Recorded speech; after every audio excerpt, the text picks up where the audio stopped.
Welcome to After the Whistle here in the SDH Network. We're going to break down everything with Oglethorpe and Emory, and as we'll say later on in the show, you look up Oglethorpe and Emory when it comes to rivalries. There's a picture of it under the word rivalry in the Webster's Dictionary. John Akin's going to lead off our coverage here as we start with the Oglethorpe side of things. We'll catch up with Cory Greiner to lead off the Emory side. You catch your breath yet? And lost my voice, and I'll need to catch my breath at some point soon. It was... like we talked about before, they were fresh. They were up rotating a lot of players. They took the gamble to keep guys fresh, even if they weren't their first selections, to be ready for the weekend. I took a different approach that we needed to stay on the form that we're on and learn how to grind out games that we may be a little tired in, because the reality is if we make it to the semifinals in our conference tournament, we're going to play Friday, Sunday, and if you get to the first round of the NCAA tournament, you're playing Saturday, Sunday. So that's a mentality thing that we have to learn how to grind through, and I think we did it tonight. We had some scary moments. We had some on both sides of it, but hopefully we had a couple injuries. We come out okay, and we'll be ready for Saturday. I was going to ask about mentality in a rivalry game and how it applies and how you can take that energy forward when you're going into conference play. So rivalry before conference and ducking back in, mentally sharp, mentally focused. What do you what do you take from something like that mentally? I think we had some very good mental moments and we had some very bad mental moments, and I think that we have to continue on in the things that we did well and learn from the things that we did poorly, and hopefully they won't happen again. When you have these kind of learning sessions, when you sit there and you earmark something, it's like, okay, let's learn from this. When you get to see a player and the light come on, it's like, oh, okay, I now understand what happened there. Right. That's got to be something that is integral to coaching. When you get there and you get that kind of an element from a player, oh, I understand it now, and they improve from that moment. Yeah, I mean, we have some film sessions that we try to reiterate that, but it needs to be innate. And I tried to paint the picture very elaborately and highlight some of the moments that were right here that happened 20 minutes ago, and that were good and bad, to try to reinforce that. And we'll bring video back in to show them, but it's got to click for them, and hopefully it will, because by the time a coach yells an instruction at a very high level, usually it's too late. Yeah. I was lucky to help out a little bit tonight, but that's not always going to be the case. Or they won't be right in front of me to be able to relay the information if they're on the other side of the field. And especially if you've already exercised your voice and you need to have somebody turn an instruction for you from one end of the field to the other. Yeah.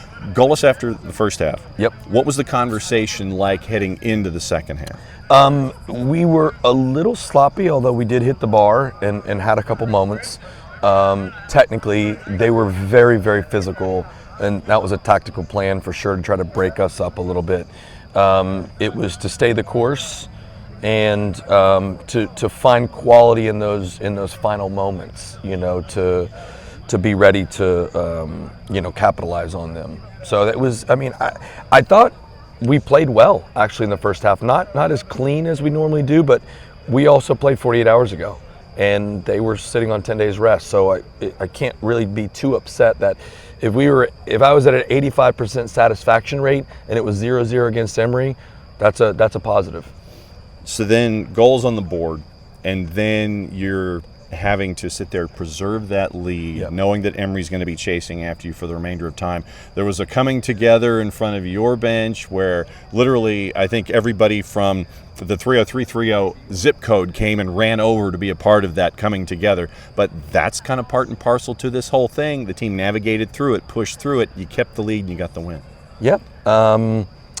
It was a great learning opportunity, and like I said, there were some very, very tough fouls that we felt really strongly about that should have been handled differently. And but that's a key emotionally for the players out here, where they can't lose their heads in this situation. Right. A coach can lose it, but they can't. We need them on the field. There's not much I can do from that point. It's your job to sit there and go, let's do something like that. Yeah. So you come out the other side. Yep. What did you tell them after the match? And I know that someone was very, very vocal in the middle of that pile too. Yeah, I told them that we have 6 games left in our regular season, and we have to recognize how fleeting time is. And we have so many seniors, if we don't do things a little bit better, our season is going to end in those moments that we don't recognize are so dangerous. And they need to grasp that concept now so they don't end on one of those moments. And I think they did that for the most part. And if we continue that theme and that level of intensity to fight for everything, because I think our style kind of counters that a little bit. We said if we do things cleverly with the ball and we're sophisticated with the ball, it'll be okay. And that's a calmness that I think can creep into when we don't have the ball, which is usually bad news. You have to be intense when you don't have the ball, just as focused you are when you have the ball. So I think we got closer to where we need to be. Not there yet, but closer. John Akin, the head coach of the Stormy Petrels, big win tonight. That is the first round of After the Whistles. Oglethorpe gets the 1-0 win over Emory. Thanks for hanging out as you always do. Thank you very much for having me. You bet. Yep. Thank you. After the Whistle continues here at Oglethorpe, and it's an odd man rush. We're going to go 3-on-1, and we're going to let them introduce themselves. So, if you would, please introduce yourselves to everybody. Hi, I'm Johnson-Fikula, number 5 on Oglethorpe men's soccer team. All right, and we'll go this way because they're holding microphones. So I'm Alram, number 23. Yeah, that's it. I'm Nicolas Sciarra, I'm number 22, and on the men's soccer team. All right, so let me go this way. Rivalry game. Massively important against what happened last time, 3-3 draw over there at this place. What was the motivation? What was the conversations like coming in to this match tonight? The boys were very fired up for the game. Obviously, we knew the result from the last game and how slow we started.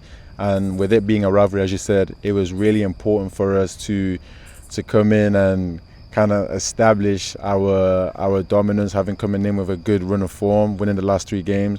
The boys were flying high, so for a rivalry game we said, listen, we don't know if we're going to come across them further in the season. This could be the last time we played them. Let's go out with a bang and let's go and get a win, and that's exactly how we did. All right. So Nico, let me you can either do your impression of me and answer the question this way, or you can be the other me and sit there and have microphone to Ben to answer the question. You want to answer the question first, or do you want to have Ben answer the question with you holding the microphone? I'll answer it. But I have to do your voice? No, you don't have to do my voice. I have to be like you. You have to be like me. Exactly. Like that. Yeah. No, okay. You make sure that you do you got to do the finger pistol. Gotcha. Hey, be like me. These kind. All right. You go into this rivalry tonight. We were discussing the mindset going in. Go through the first 45 for me and what it was like for you guys out there. I would say for the first 45 for myself, I was a little slow. I felt a little late on tackles. I felt like the rest of the team as well was a little slow on certain transitions and stuff. That being said, I would say a lot of that came from our game that happened on Saturday from Tennessee, which was a 7-hour drive there and back. So that had a lot of effect. But honestly, we came in the second half feeling a lot more fired up, wanting to win the game, and obviously the fans helped out a lot, having them, cheer us on and keep us going, because that is a big motivation for us, is to have our fans show out and just have a good culture over here. All right, so rivalry question for Ben Alram. Go ahead and ask it. Be me, and ask a rivalry question, but it's got to be nice. It's got to be a clean question.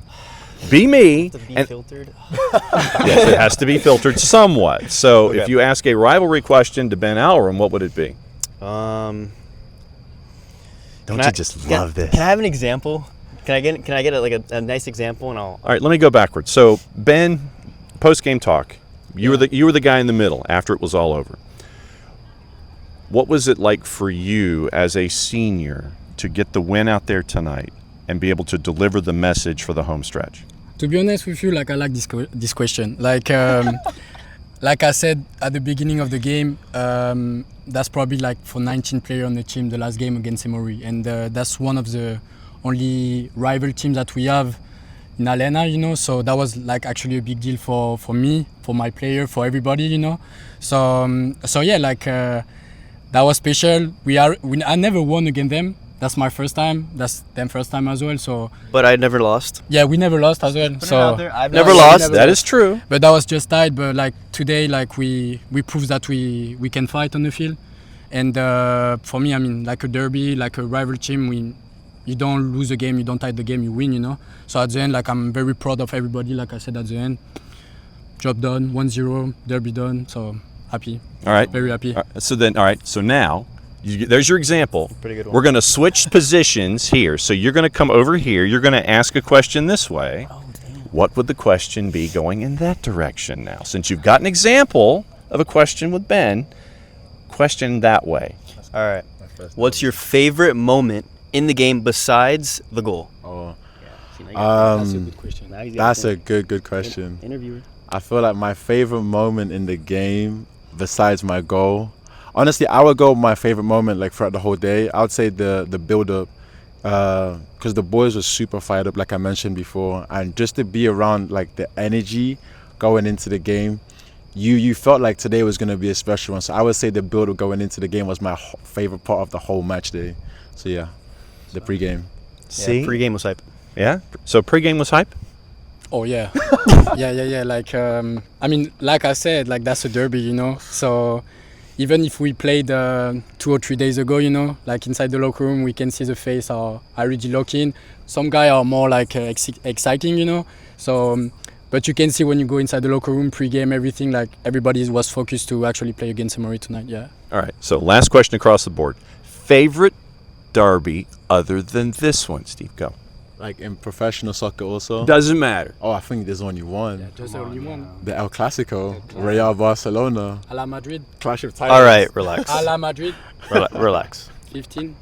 Yeah, the Clash of the Titans. At least they don't have to worry 15 about penalties this season? They don't have to. Well, they also don't have to worry about budget issues either. Did I say that out loud? Champions League. Yeah. And I see how Ben. I see how Ben's wired here. I'm sorry. I was thinking he was going to say something like, oh, I don't know, Marseille, Lyon, or PSG, and Marseille PSG is a good one. a good rivalry Marseille too, PSG, yeah. AC Milan, Inter Milan. Borussia Dortmund, Bayern. You can Bro. say that as well. Liverpool, Everton. Yeah. Look, I'm just going to hand Ben the microphone. You guys can just keep talking. I'm going to go over here. Keep talking about rivalries and things. Keep talking about your rivalries. Honestly, that's a good one. You have to go Tottenham Arsenal. Yes. That's a good one. Yeah. City In United. France, what do you have in France? Like Marseille against PSG. PSG, I have Marseille, to. PSG. Only two You teams have there. Lyon against Marseille. Yeah. Saint-Etienne against Lyon. I think Lyon PSG too, right? Yeah. That's kind of a rivalry.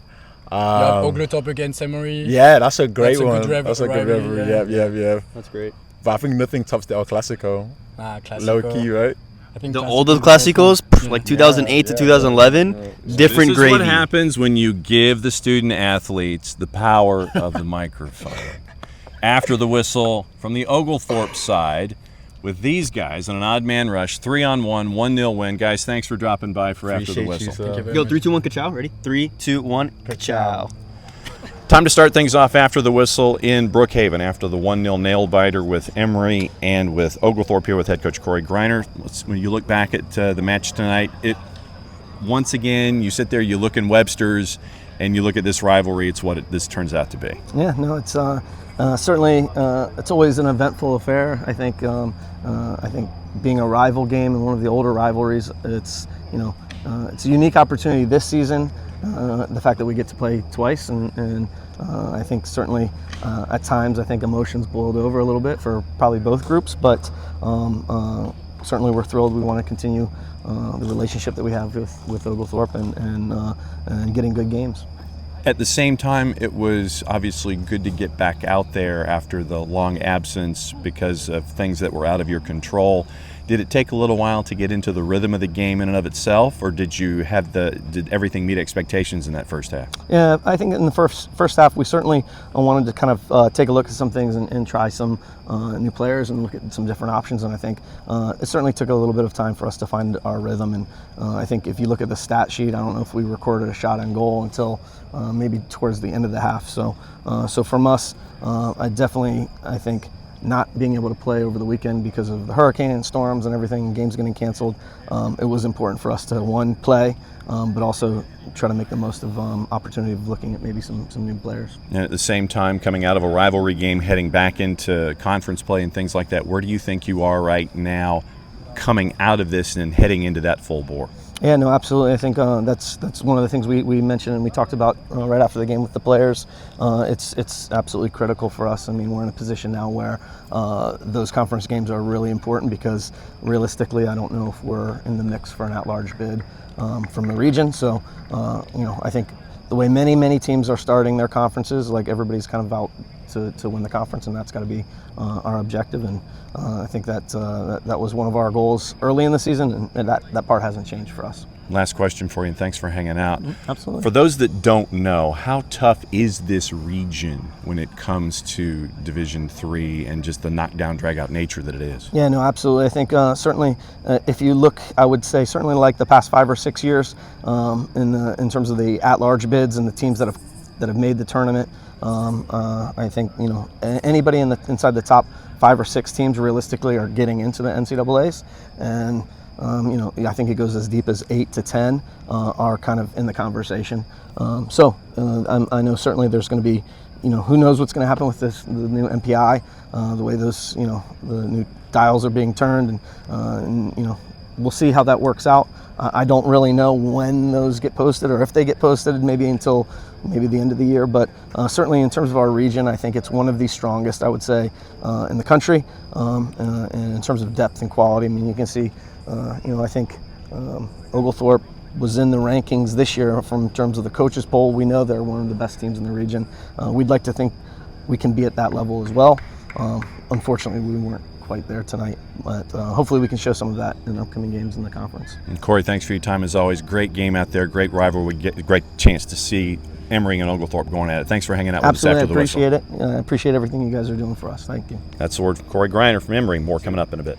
Time to catch up with the man between the sticks, Sharan Dodwani, hanging out with us here from Emory. Let's break down tonight and this rivalry. Before you came to campus, what did you know about this rivalry going into it? Yeah, I mean, obviously on my visit, I heard a lot about it from the guys. It's a crosstown rival. It's been going on. This is like one of the most emotional games of the year. So obviously tonight it lived up to the expectation. It was a very emotional game, and we got after it. Yeah.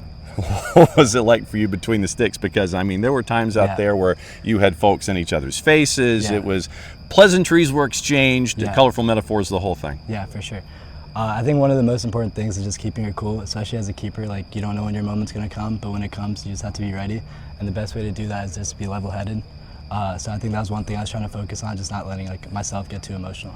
So when you look at the 10 that are out there in front of you, what's it like to have that kind of support on a night like this and at this point in the season in a rivalry game where you've ducked out of conference play, you're ducking back in? What's it like to have that support in front of you? Of course, it means the world. I mean, we're brothers, like we'll die for each other, and it's just, we're so blessed just to be able to go into war with my team. And it means so much because I know every single one of them has my back, and they know that I have their back always. So yeah. What was it like out there tonight for you specifically? Because you've got to be on for a full 90 minutes. Yeah, for sure. I mean, for me, I love like games like this when, like the first half, I had a lot more chances on me, but the second half, I had to try to make sure that I was like tuned in, and that's like a whole mental battle. But I think that's what like makes or breaks good goalkeepers. So hopefully I can just keep working on that, and I think this was a great test for that. Last question for you, and thanks for hanging out. I want to go over the save that kept it at 1-0 late. What's running through your mind as you're having to sprint outside the 18, sprint outside the 6, head to the top of the 18, and make sure that nothing happens to keep it at 1-0? I mean, we've gone through situations like that, like my whole life in goalie training. It's just about making yourself big and just being patient. You don't want to guess or dive too early, so I was just trying to stay big and stay on my toes and just react whenever I could. And you certainly did that. Once again, thanks for hanging out with us. Great activity out there tonight. I know it was a 1-0 loss for Emory, but once again, continued success. Good luck in conference play. We'll catch up with you soon. Thank you so much. All right, perfect. There we go.